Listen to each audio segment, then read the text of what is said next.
Well, this is going to get a little repetitive for you guys if I keep showing you the same scenery every single day and the weather never changes, which is what's going to happen now for the next 5 months. Oh well. Anyway, so today I'm going to talk to you a little bit about what I got up to last night. I had a rather large event to go to, and it was fairly expensive, and a meal was included.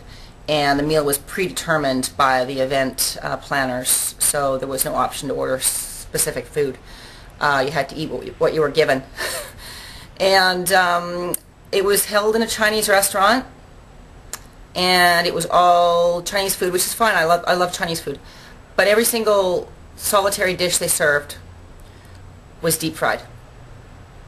So there was no option. There was no option to eat healthy at that event last night.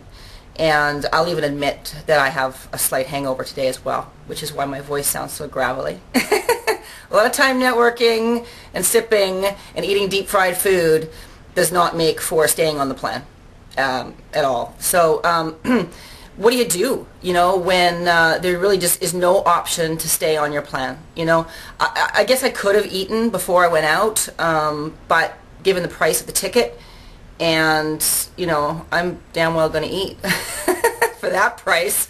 Anyway, so I'm back to sort of the problem of what do you do about keeping yourself sort of on the straight and narrow when there's absolutely no option.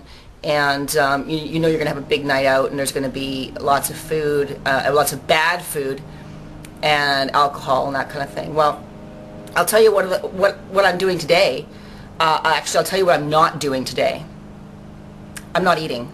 I'm going to have a little intermittent fast day because it's a great way to get my calories back in check. I know I totally went overboard yesterday, and you know, so limiting my calories today in a big way is really the only way for me to get myself back on track for the week.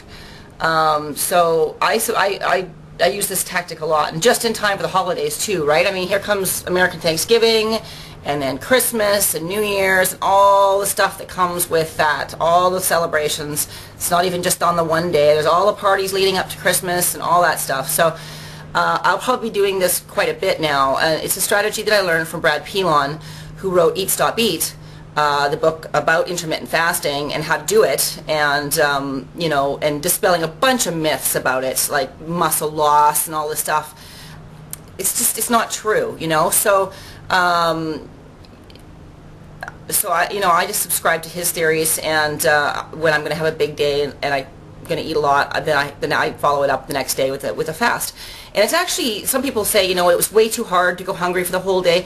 It really isn't. If you do it the way Brad outlines it, it really isn't that hard.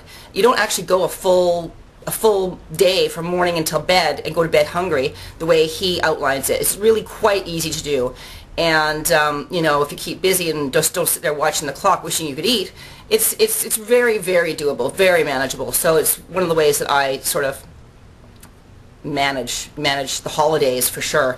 So I just wanted to point that out to you guys. I'm going to throw a link up here to Brad's book, so you guys can grab it for yourself if you want to check it out, because it's a great way to get through the holidays. So, you know, anyway, I'm only thinking on 3 cylinders today, so I'm going to cut this off now before I say something silly, and we'll see you again soon. Take care.